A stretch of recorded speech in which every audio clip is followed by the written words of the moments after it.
Welcome to Inside the Teacher Studio. I'm your host, Monica Black. It is episode 8, and this is where we celebrate the artistry and creativity of educators. And I am so happy to have a return guest, Kwame Sarfo-Mensah. Did I say your name correctly? Wow, amazing. On the first try. Wow. Yeah, it's really important to me to, we'll speak a little bit about that later, but to be able to say names correctly is so important to me. And so thank you for making sure that I said that right. I started Inside the Teacher Studio because as I support my colleagues and just am in conversation with colleagues, a lot of times they're not really sure how to, when I ask them, what's your superpower? They're not sure what that is. And so I feel like sometimes in the culture over here is that if you talk about yourself, you're somehow boastful. And so I really wanted a place for myself to just interview folks and for that superpower to come out. And sometimes I put people on here like you who have worked on so many things that you even talked about it in your book, that one of our superpowers is teachers. And so I sometimes highlight folks that have already had that conversation with themselves, with others, about what they bring to the table. And I just wanted to share a little background about why I think our paths crossed. When I first moved to the Bay Area in 2017, first of all, I'm an immigrant to this country from the Philippines. I wasn't the person that put us on the plane and brought us over here, but I still feel like I had that immigrant experience. And so when I moved here to the Bay Area from Southern California, I really tapped into a community of Filipinos that had been here for generations, or even had just been thinking about unlearning a lot of the mindsets of from a colonized country, right? Yeah. And so I got so excited about that. And so when you came across my path somehow in terms of your identity talk work, identity talk for educators. And that's the first place that I think the algorithms put us together, right? But when I was so appreciative that you came on, because, there's a lot of beasts in the business that, wouldn't come on some unknown person's podcast and have a conversation. So I really appreciate you for doing that. And when I interviewed our mutual friend of ours, Dr. Laureen Adams, and I saw that this is a small world, that you knew one another and you wanted to come back on, I was so excited. And I really want to take some time to talk about your book. Oh my God. Wow, look at all these. Wait, I'm a little, oh my I'm a little, I have a slight office supply addiction. And so although I don't have a stack as high as Mr. Lipton did on Inside the Actor Studio, I was excited last night as I was like, how do I prioritize all of these into, a podcast that we can share on YouTube. So thank you for this really important book. I feel like the things that, of all the things that I got out of here, the ones that I really want to kind of talk about today are, the idea of this work in supporting identity in a culturally affirming classroom, and all of the anti-bias, anti-racist work. There's going to be a lot of things that we feel like we have to do, right? And you talk about prioritizing them. That's right. There's got to be a time to prioritize. You give some amazing resources at the end of each chapter where we can continue our learning. You have an assets-based frame throughout.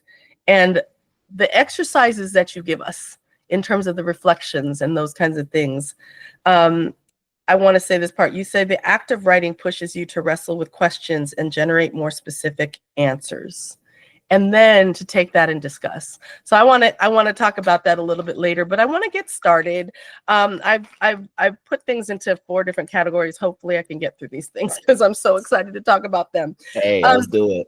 The most important thing is identity, right? That's what drew our energies together. And so in your acknowledgments, you name first and foremost your family. And as I read their names, it brought up a wondering. What naming traditions, if any, are specific to your family and culture? So this is probably a first in terms of questions I've been asked, and I appreciate you for asking this question. So as far as naming convention in Ghana, there are many tribes. So my family is part of the Akan tribe, and within the Akan tribe, there's different groups. So we are Ashanti. That's our tribe. And in Akan tradition, you are named by the day in which you're born. So my name is Kwame, and those are for boys who are born on a Saturday. Now, here's the kicker. I wasn't born on Saturday. I was actually born on Wednesday. But because I was named after my great-grandfather, that's what led me to being named Kwame. Interesting. I love that you share that. We have similar traditions in the Philippines. When a woman gets married, her maiden name becomes her middle name. And so there's no hyphen. And all of their children end up having that same middle name. So I wanted to ask, because I know that there's certain names that I saw in your acknowledgments that were similar, but in different places in the name. Yeah. So for example, Sarfo-Mensah, like in some places it was separate. So So my brother, Sarfo, he's actually named after our father. So he's actually Junior. We call him Junior at home. But his actual first name is Kweku. But growing up, everybody called him Sarfo. So he's really Kweku Sarfo-Mensah. But because most people call him Sarfo, then that's why you see the Sarfo K Mensah. I love it. I think we could do a whole conversation on origin of names and identity and family that is honored in the naming. But I want to move on. In our first conversation on Inside the Teacher's Studio, you shared a little bit about yourself as a young learner, but reading your book illuminated even more for me. I want to read a quote that you put in here and talk a little bit about that.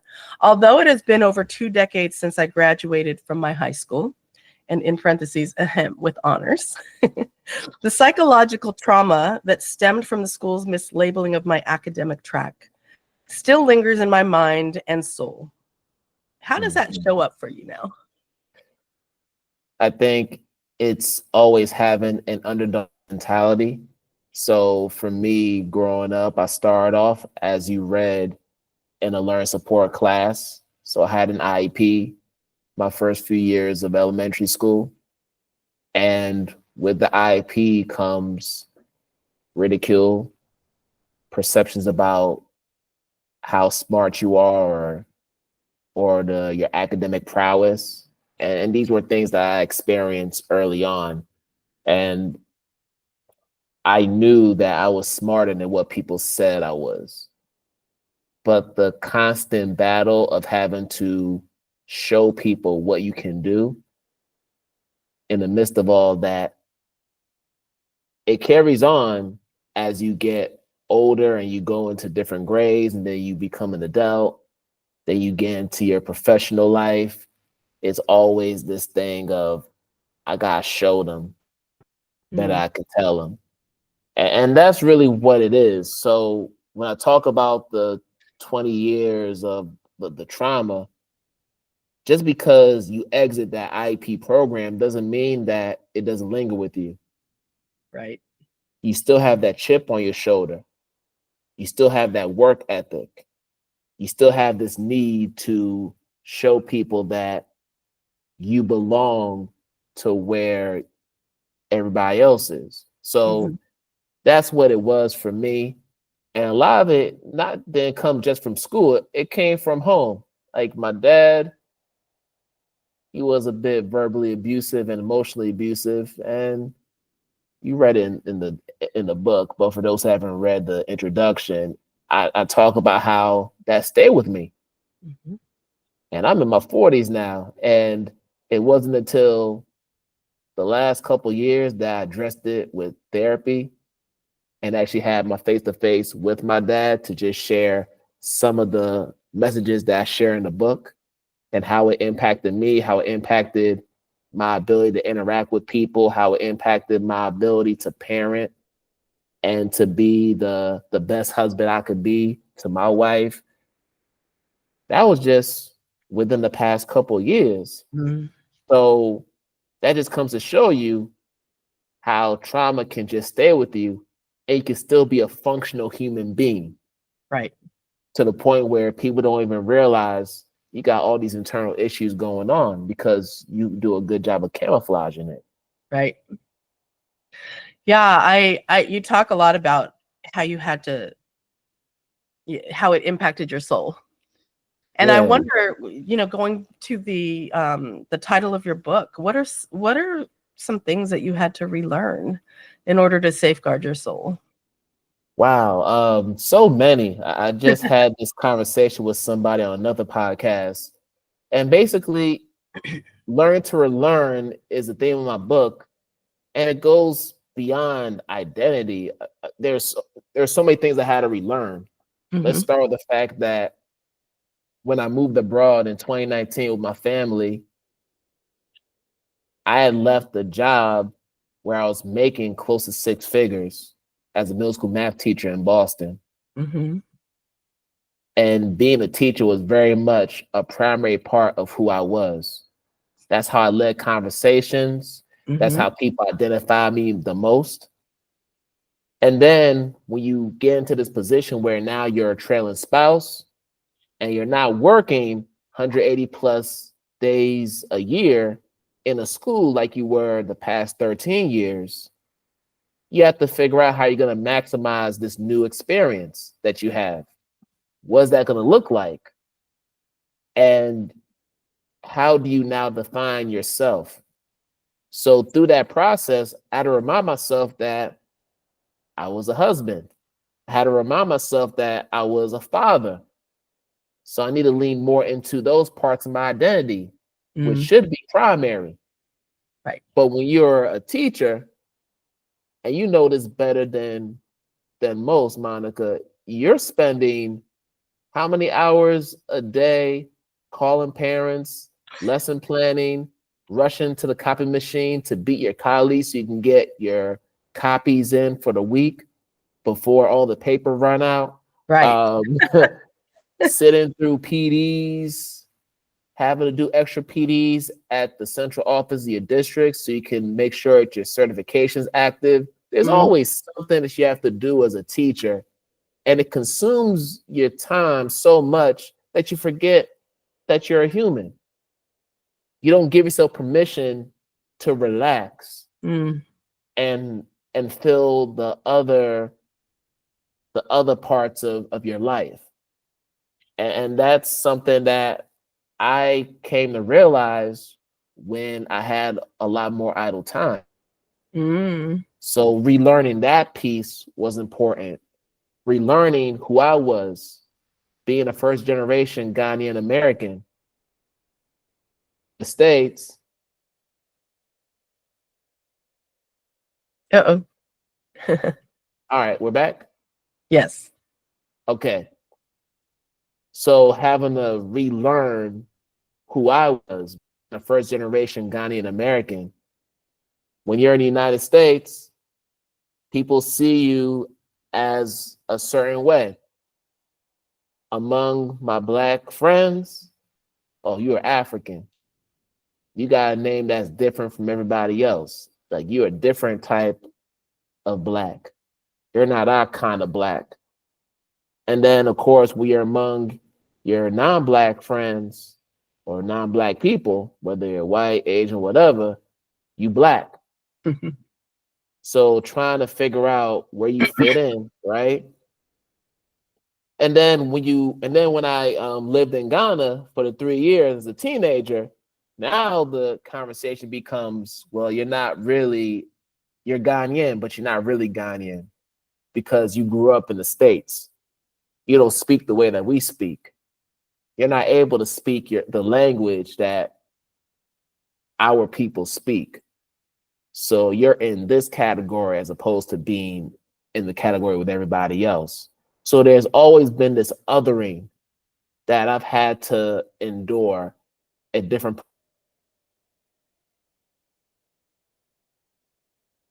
Uh-oh.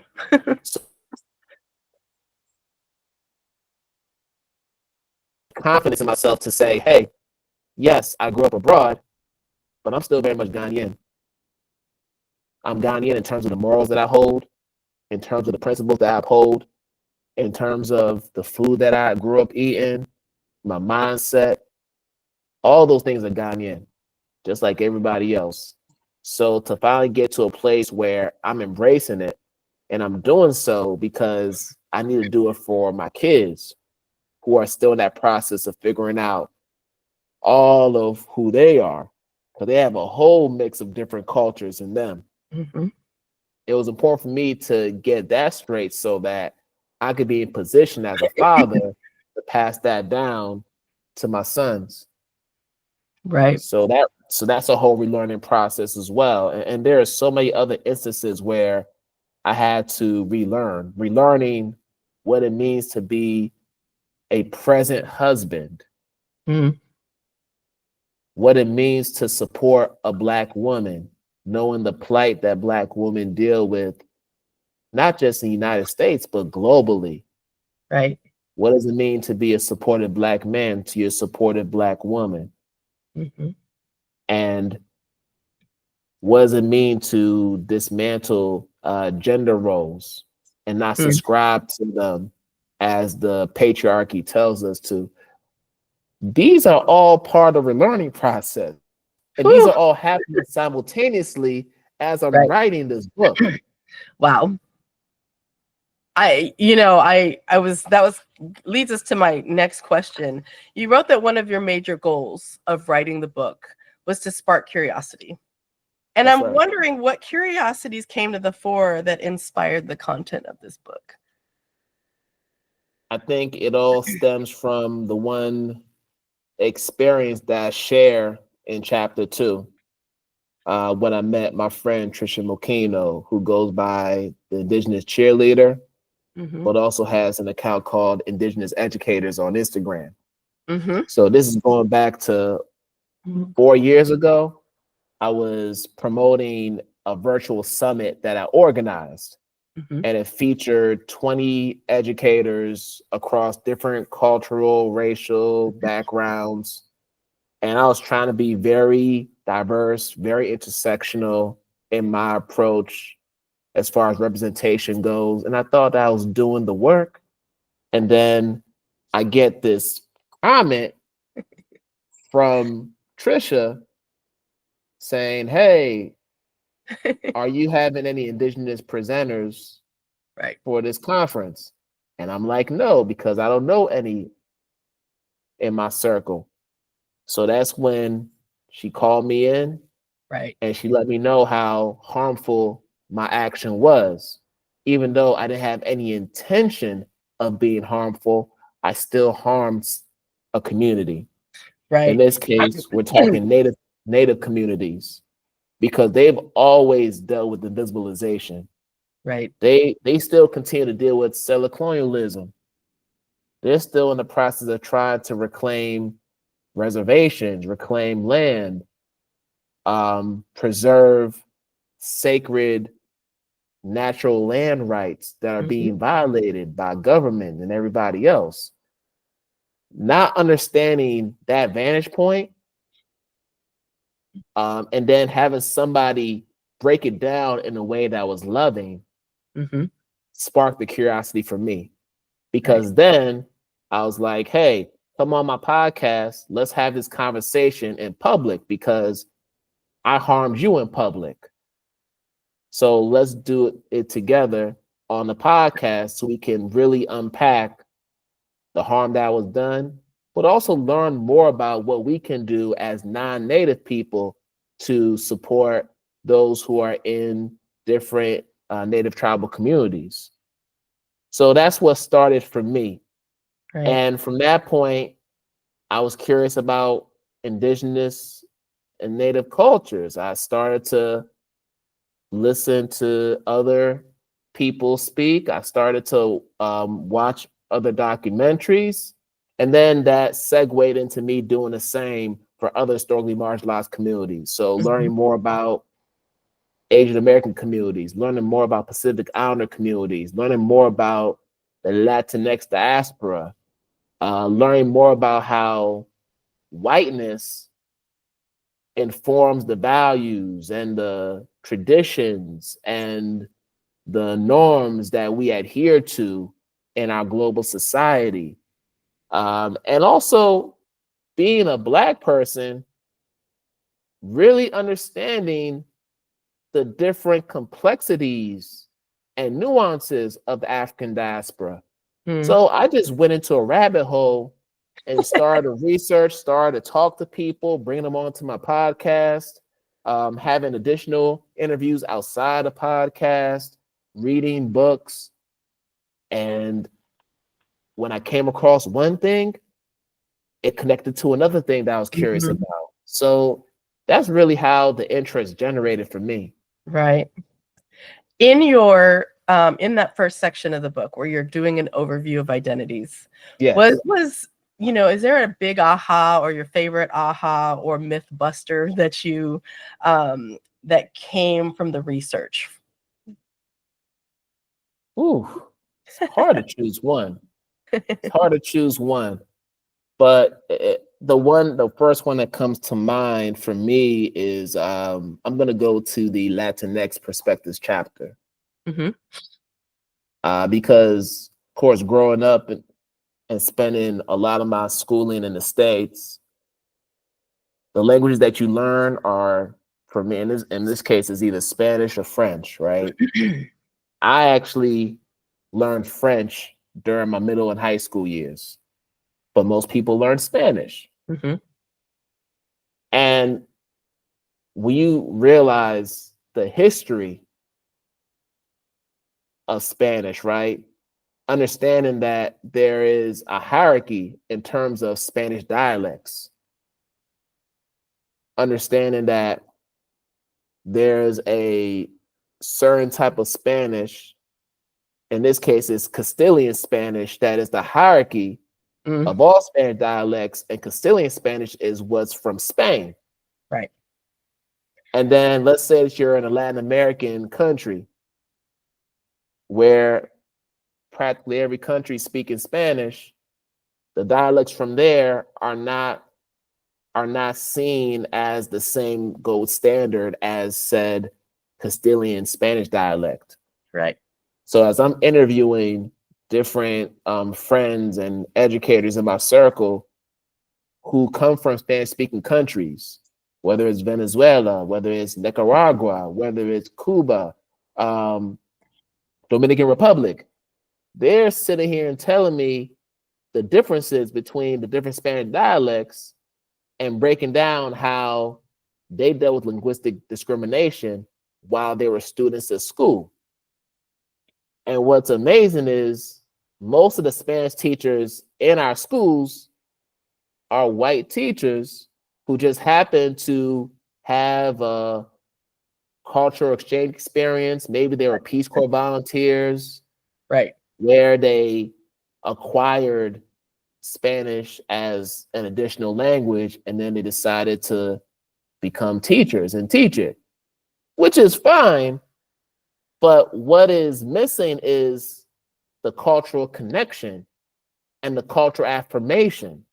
And that was the common thread that kept coming up as I'm interviewing different educators who are from these Spanish-speaking countries, is the fact that their dialect wasn't affirmed and was seen as not being proper. Right. And I'm thinking to myself, hold up, these are native Spanish speakers. They speak Spanish at home. How you gonna tell them exactly that their brand of Spanish is not what students should learn? but that was a refrain as I Right. was doing these interviews. So that's one thing for sure. Thank you for sharing that. I want to pivot a little bit towards the work that you talk about, the anti-bias, anti-racist work that we do as Yes. educators. I remember going back to, again, Dr. Laureen Adams, when we first started working together, and I happened to look at her LinkedIn page, her tagline, if you will, said leading with love, right? And you talk about how it's our charge as educators doing this anti-bias, anti-racist work to make sure that our actions are in alignment with the mission of liberating our BIPOC students from their intellectual oppression. I love that line. And that to fight destructive forces our students face, we have to love on them. And you speak about love receipts.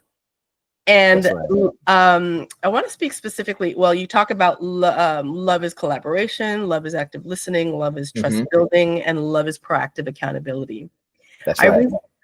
I have the wonderful experience of being in this BIPOC leaders network, and we meet, every other month. And in the first session this year, we talked about active listening as an anti-racist act. Can you tell me about a time when you as an educator used active listening as an anti-racist act with your students? Sure. And I believe this is a story that I share in the book as well. It was a time where I was organizing it was supposed to be like a cultural flag dance, which was supposed to be an incentive dance for the middle schoolers at my school at the time. And so with Vietnam, there's two flags, right? You have, I believe, a North Vietnam flag, and then there's a South Vietnam flag. And for those who don't know about the history of Vietnam, there's still some tension within the country between the two sides. So as I'm ordering flags for students so they can represent where they're from, I end up ordering, I don't know which side, but there's a Vietnamese flag that is yellow, gold background, and you have like the red stripes. But then you have the Vietnamese flag, which is the one that everybody knows, that has like a red maroonish background with a gold star in the middle. So I had a student pull me to the side and say, hey, actually it was what the student actually said, hey, Mr. Sarfo-Mensah, you're probably not aware of the history, I'm paraphrasing, but that flag that you ordered, the yellow flag, it represents some trauma for an older generation of Vietnamese citizens who went through wars and went through other trials and tribulations historically. And when he mentioned that, immediately I went to Amazon and I ordered the flag that we all know about, the red background, gold star in the middle. But as he was telling me this, I said, listen, it doesn't matter what my intentions are. I'm causing some tension with students, Vietnamese students, some of whom who represent opposite sides of this beef, this tension. So I had to make a decision to say, hey, I'm sorry. I had no idea about the history. I had to research it myself to get some context. And I just ordered the flags, reordered the flags. And once I did that and had some conversations, things smoothed over. But that was one time where ego didn't come in at that period. Mhm. It wasn't a case of, how you gonna tell me to order these new flags? Look at all the stuff I'm doing for you and the rest of the middle school program. I said, no, I've harmed these students. I need to find a way to repair that harm. Right. And that's what it looked like.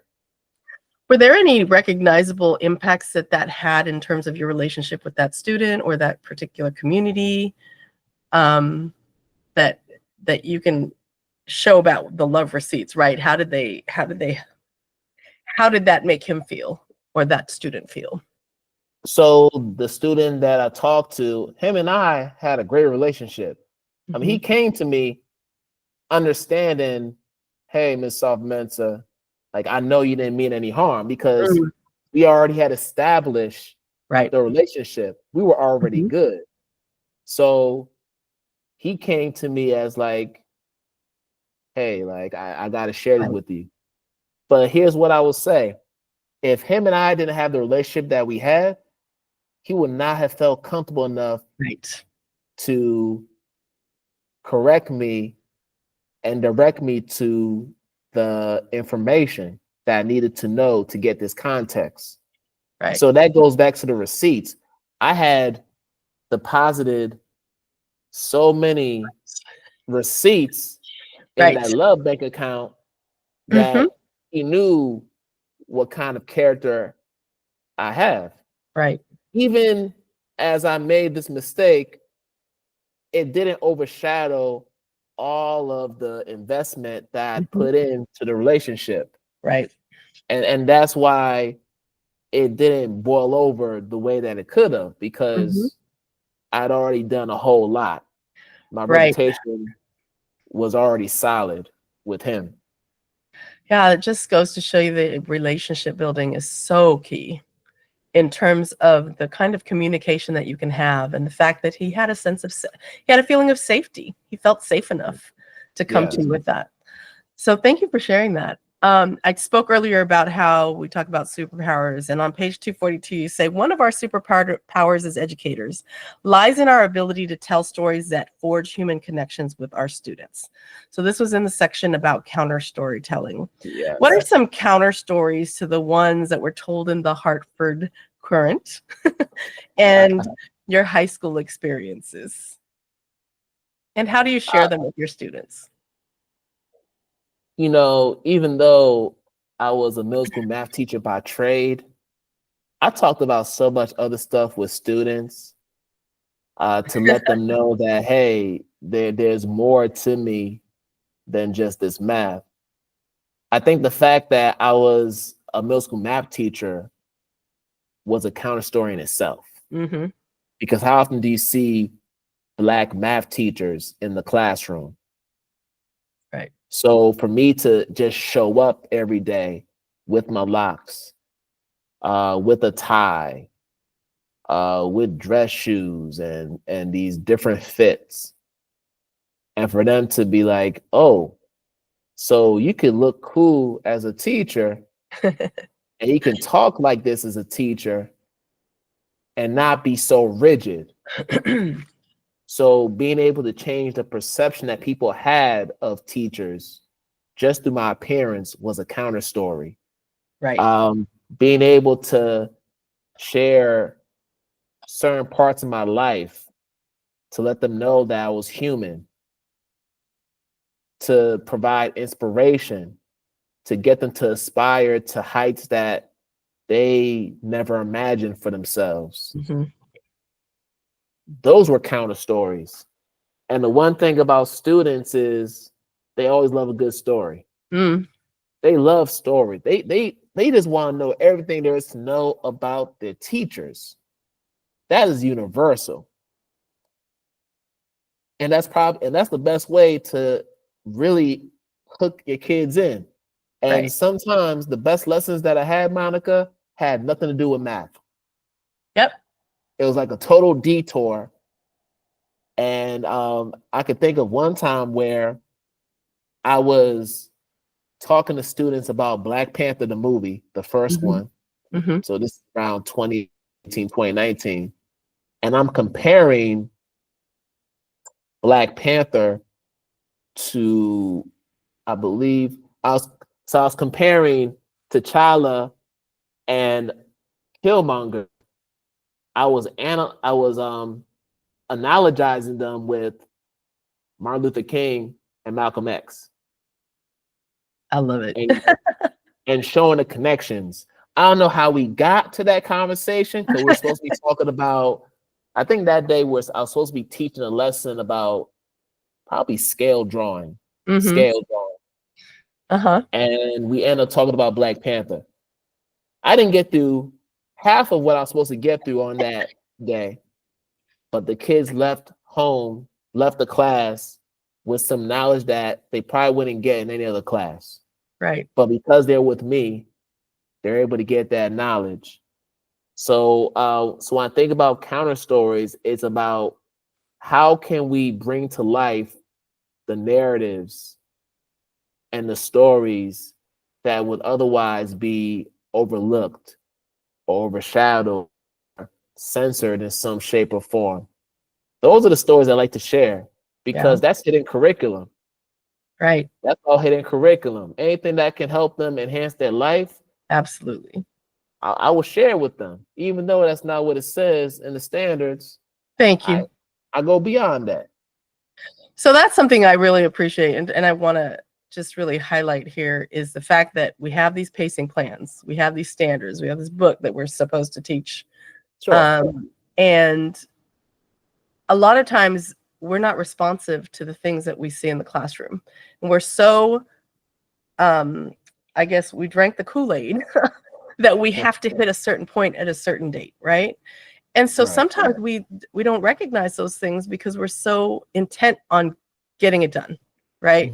So the fact that the creativity that you exhibited in that moment, even though you can't recall what that was, there was a need for it, and you responded to that need. So thank you for everything that you do in that respect, and that you shared that with us here, because I think there's a lot of folks that need to hear that message, right? That yes, we have a job to do in terms of getting our kids prepared. And part of that is really being able to make connections for them in ways that make them show up and engage, right? So thank you for sharing that. In the same section, you have like a heading that says invite guest speakers from your local and virtual communities. That's right. What guest speaker from your local or virtual community would you invite to tell their counter stories, and why? I mean, that's kind of what I do now through my podcast. Right? That's pretty much all I do through the podcast is I invite people who spark interest in me, and I ask them to come and share their story, and they share their story because I believe that their story provides inspiration. It provides hope to others who may need to hear it. And I think in the classroom context, it's important to bring on people who are in the communities that we're in. Because if you're someone that is an advocate of project-based learning, right, or expeditionary learning, you understand that the environment in which you live in is a curriculum. Your neighborhood is a curriculum. Your home is curriculum. You can transform anything around you that you feel is tangible into a curriculum. If you truly want to. You can formalize it in terms of objectives, learning outcomes, and a scope of sequence. That's what the great teachers do. Right. They don't relegate themselves to the textbooks. And part of the reason why is because depending on what district you're in, and I've been in school districts where they're changing the curriculum model every other year. Right. New superintendent comes in, oh, we're going to use this program for our math and ELA or for our science and humanities. No. If I know that the world is a curriculum, I know that I can apply whatever standards I'm supposed to teach to anything that's happening around me. Right. The news, any type of media, I can connect it to the standards because as a teacher, I'm a skilled practitioner and I have an ability to ensure that students see the relevance of what they're being taught. Right. Yeah. What you just said kind of sparked something I remember from Dr. Emden's reality pedagogy TED Talk. That's Where right. he talked about how he gave his students cameras to go into the community and take pictures of the community, thinking that they were going to do some science lesson on, weathering and things like that of the houses and things like that. And they came back with pictures of joy and family and a different thing than he had thought, right? And so I love that, number one, you both are open to being vulnerable and sharing your story, but absolutely thinking about how our communities are absolutely a curriculum. And if we're paying attention and we're thinking about it and not uh, held by the curriculum or the pacing plan or those kinds of things, that we can actually get really artistic and creative with what we have to work with. So in also in the book, you talk about how your peer review, I'm switching a little bit to the cross-racial solidarity.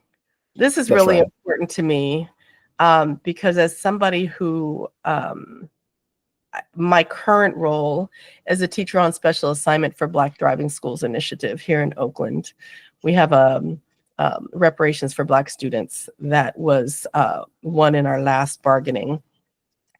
And as somebody who's not Black, that sometimes raises questions about why do they hire you, right? And so you talked about how your peer review team collectively modeled for you what is possible for our society when we engage in cross-racial solidarity. Mm-hmm. Can you share some of those possibilities that came to the fore from your work on this book with your peer review team? I will say that one of the many blessings of being a podcaster, especially thinking about the content that I cover, is that I'm bringing in a community that transcends race, ethnicity, nationality, and all other identity markers. So I've had people from all walks of life come on the podcast and share their stories. So when it came time to write this book, I knew I could lean on that same community to help me cross-check the information that I was sharing in the book. But that was something that I knew I had to do because when you are someone that has the humility and you understand that you can't be the spokesperson of communities that you're not a part of, you got to bring in those first person voices. And that's part of the reason why, as you read the book, you hear voices from those communities that I talk about. And I think there's about 30 educators within the book who you see excerpts from and more. There were some that I could even get into the book because I already had so many, and you have to think about page count and everything, publishers. So there are still quite a few that are in the archive that I might use for another project. But the fact that I was able to just lean into my network that I had built through the podcast and just through interacting on social media, that was a blessing because that made the book even more valuable than what it is now. Like it made it even more valuable for the reader because we took that extra time and attention to do the cross-checking. Right. For me to get more call-ins, for me to have to rewrite some chapters because of this feedback from a colleague and friend. from that network. Right. Those were important. That's what really made the book what it is. Mm-hmm. If you had seen the manuscript and what it looked like before the peer reviews and the sensitivity reads, you wouldn't even recognize the book. Wow. You would not recognize the book. It wasn't bad, but it's just so much better now. Yeah. The book is amazing. And thanks to your community. And a lot of those folks I love too. So it was really nice to see. And you sharing that process and seeing the call outs, right, with all of the different episodes that you had on Identity Talk for Educators. It really kind of made me smile because when I first started inside the teacher studio and I shared with somebody who's kind of an unofficial mentee for me, her name is Dr. Aki Murata. At one point I was wanting to do a PhD at Stanford on curriculum and teacher education. And I first met her through there. And somehow we became friends. I didn't end up getting in, but she was kind of like a, what do you call it, consolation prize because we were friends. And, you know, we both were into math. We were both into lesson study. We were both into, you know, how do we engage in these continuous cycles of improvement, right? And when we we started meeting like every other week online. And this, at first she was still, where was she? She was in Amsterdam at first. And then she ended up moving out to Vancouver where I was currently living at the time. And that's when I started inside the teacher studio. And she said, Monica, and also my coach, my executive coach is Estrella Dawson. She's a really good friend. Between the two of them, they're like, your interviews are going to be your book. And I just started laughing. I loved it when I saw that that's a lot of what went into this book. I was like, oh, wow, this is like literally there was a reason that we were put in each other's path. So I know that we are coming to the end of our time. But wow, before already? I Wow, know. that time went by fast. I know, and I could have, I'm telling you, there's a whole bunch of other cards that ended up over in a pile over here for maybe we can come, you can come back another time. But first I wanted to, where can folks find you if they want to get in touch with you? Honestly, at this point, if you just type my name, Kwame Sarfo-Mensah, you'll find me. I'm pretty Googleable, if that's even a word. I love it. It is a word now. Yes. But if you go to my company's website, identitytalk4educators.com, so that's a numeral 4 in the middle, you'll find information about the podcast. You'll also learn about my PD and consulting services, and all of my social media handles are there. So you can find me on Instagram. I'm on Blue Sky now. I've moved from Twitter. So I'm on Blue Sky now, still getting used to that. Right. And then I'm on LinkedIn and Facebook, but primarily LinkedIn and IG these days. Got it. And what is the website for the book with all of the research, with all of the resources? The website for this book is learning2relearn.com, numeral 2 in the middle. You'll be able to purchase the book from that website. You could also check out the different recommendations that are actually at the end of each of the chapters. You can get them on the site. It's all there. All the book recommendations, the documentaries, the websites you should check out, all are there. It's a hub, and all the learning resources you can access as well. So learning2relearn.com, check it out. And book is currently on sale, so make sure you get a copy of the book to add to your 2025 reading list. It's funny because when I reached out to you, when I first saw it, I was like, where can I order it besides Amazon? Rutledge. Go to Rutledge. Unfortunately, I couldn't get it fast enough. We were originally going to do this interview in December, and I needed the book immediately. So unfortunately, I had to give that man some more money. But again, thank you so much for coming on for a second show. I really for all of the reasons that I talked about during this episode, I really appreciate your willingness to be vulnerable and to put the ego aside and to say, you know what, this is where I did harm or I didn't know, and this is what I did about it. Because we can sit up here and attribute things to ignorance all we want, but once we know, we can't say that anymore, right? And it's not implicit bias anymore if we already know, right? I really especially want to talk about how you highlighted Tony De La Rosa, because as a Filipino, I've also follow him as a Filipino who kind of has to walk that line between, just like you, are you Filipino enough? And you know, you don't speak the language, so you don't know Filipinos, but still seeing that in your home country, anything American and anything white is still what's right? And so, you know, navigating that and seeing that we needed our own checkbox on all of the demographic information because we don't fit in Asian or Pacific Islander that well. That really warmed my heart to see that in there. So thank you. I want to go to the last piece that I want to talk about today, which is on 280, where we talk about next steps. And you say, pump your brakes. I know that oftentimes, like, I'll go to a math conference and I'll come back so excited about something that I see and I want to share it with my teachers. Yeah. And I can't expect others to share my passion for this work.